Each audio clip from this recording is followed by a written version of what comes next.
Bem-vindo ao podcast Bíblia Comentada. Toda segunda e quinta-feira, mergulhamos juntos na Palavra de Deus. Para não perder nenhum episódio, curta e inscreva-se em nosso canal. Prepare-se para uma jornada de fé e aprendizado. Que Deus abençoe sua vida. O Salmo 30 é um cântico de Davi, e ele começa com uma declaração de exaltação. Eu te exaltarei, Senhor, porque me livraste e não permitiste que os meus inimigos se alegrassem contra mim. Verso 1. Aqui, Davi já nos revela seu coração transbordando de gratidão. Esse é o tom principal deste salmo, uma ação de graças pela libertação e pelo cuidado de Deus. Davi reconhece que tudo o que aconteceu em sua vida, as vitórias e os livramentos, foi obra do Senhor. Esse reconhecimento mostra a humildade de Davi diante do poder de Deus, algo que vemos repetidamente ao longo dos salmos. O interessante aqui é como ele destaca que Deus não permitiu que seus inimigos se alegrassem contra ele. Isso demonstra uma confiança profunda no cuidado divino, de que mesmo nos momentos de maior perigo, Davi sabia que o Senhor estava em controle. Em nossa caminhada de fé, essa confiança é fundamental. Precisamos acreditar que, ainda que as circunstâncias pareçam desfavoráveis, Deus nunca perde o controle. No verso 2, Davi continua: Senhor, meu Deus, clamei a ti por socorro e tu me curaste. Aqui, a palavra clamei mostra uma dependência absoluta de Deus em tempos de aflição. Davi estava em um momento de desespero, mas ele clamou e foi atendido. A ideia de cura pode ser vista tanto no aspecto físico quanto emocional e espiritual. Muitas vezes nossas dores vão além do corpo, atingem nosso coração e nossa alma. Davi experimentou essa cura total, e isso nos lembra que Deus é um Deus de restauração completa, que toca cada área de nossa vida. Já no verso 3, ele declara: Senhor, tiraste a minha alma da sepultura, preservaste minha vida para que não descesse à cova. O simbolismo aqui é profundo. Davi se refere à morte como uma sepultura e uma cova, o que sugere que ele esteve perto da morte, seja literalmente ou espiritualmente. A cova era o destino final, um lugar de silêncio e esquecimento. Porém, Deus o livrou, trazendo-o de volta à vida.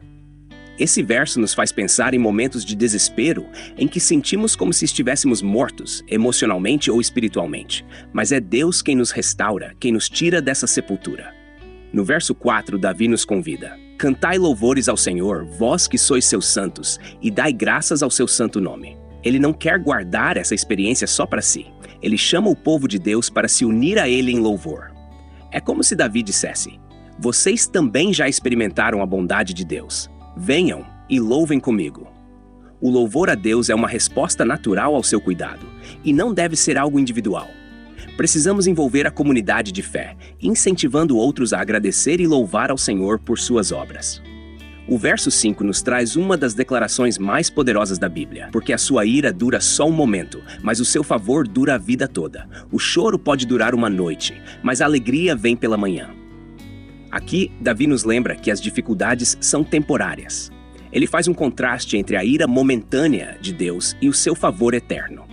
É natural que passemos por momentos difíceis, mas eles têm um fim. O choro e a tristeza podem ocupar uma noite, mas eles não são permanentes. Pela manhã, a alegria chega, e isso nos dá esperança para continuar. A vida cristã não é isenta de sofrimento, mas é marcada por uma esperança que transcende as circunstâncias. Nos versos 6 e 7, Davi reflete sobre um tempo em que ele confiou em sua própria segurança. Eu disse na minha prosperidade: jamais serei abalado. Senhor, por teu favor fizeste forte a minha montanha, mas quando escondeste o teu rosto, fiquei aterrado. Davi reconhece que, em um momento de prosperidade, ele se sentiu invencível. É interessante como ele descreve esse período como minha montanha, sugerindo uma confiança excessiva em si mesmo e em sua posição. Porém, quando Deus escondeu o seu rosto, Davi experimentou o terror.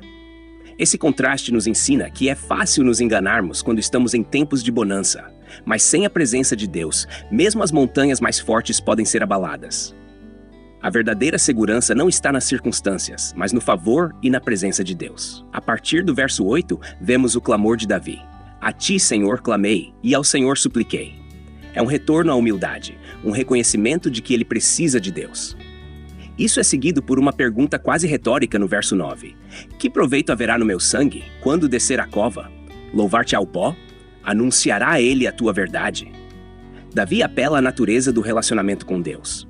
Ele argumenta que a morte não pode louvar a Deus, e Davi sabe que o propósito da vida é glorificar o Senhor.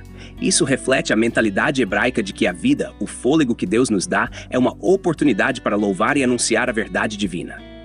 No verso 10, Davi continua seu apelo. Ouve, Senhor, e tem misericórdia de mim. Senhor, sê tu o meu auxílio. Aqui vemos a simplicidade de sua oração.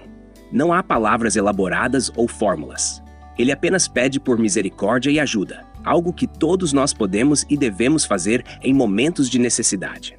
A partir do verso 11, vemos uma poderosa transição. Converteste o meu pranto em dança, tiraste o meu pano de saco e me vestiste de alegria. O pano de saco era uma vestimenta de luto, e a imagem de Davi trocando esse luto pela dança e pela alegria é vívida. Deus não apenas alivia o sofrimento, ele transforma completamente a situação. O pranto dá lugar à dança, e a tristeza é substituída por alegria. Essa transformação é uma das maiores promessas que encontramos na Bíblia. Deus não ignora nossa dor, mas Ele a transforma em algo belo. O Salmo termina com o verso 12. Para que o meu coração te cante louvores e não se cale. Senhor meu Deus, eu te darei graças para sempre. Davi faz um compromisso eterno de louvar a Deus. Ele reconhece que todo o propósito de sua vida é glorificar ao Senhor. O não se cale aqui reforça a ideia de que o louvor a Deus não é algo temporário ou passageiro. É uma resposta contínua à bondade divina. O Salmo 30 nos ensina sobre o poder transformador de Deus. Ele nos cura, nos restaura, nos livra da morte e da aflição e troca nossa tristeza por alegria. Davi nos convida a louvar a Deus não só pelo que Ele fez, mas por quem Ele é. Um Deus misericordioso, poderoso e digno de todo o nosso louvor. E ao refletirmos sobre nossas próprias vidas, somos chamados a ter essa mesma atitude de gratidão e dependência. Assim como Davi, podemos ter certeza de que, mesmo quando as noites de choro parecem longas, a alegria de Deus sempre chega com a manhã. Obrigado por acompanhar o podcast Bíblia Comentada. Texto e produção Douglas Vieira. Trilha sonora 50 Sounds. Faixa Keep Smiling. Música por www.50sounds.com. Voz ChatGPT 4.0. Bibliografia. Comentários positivos. Hernandes Dias Lopes, editora Ragnos. Comentário bíblico Matthew Henry, editora CPAD. Egan Champlin, editora Ragnos. Charles Spurgeon, Os Ouros de Davi, editora CPAD. Até o próximo episódio.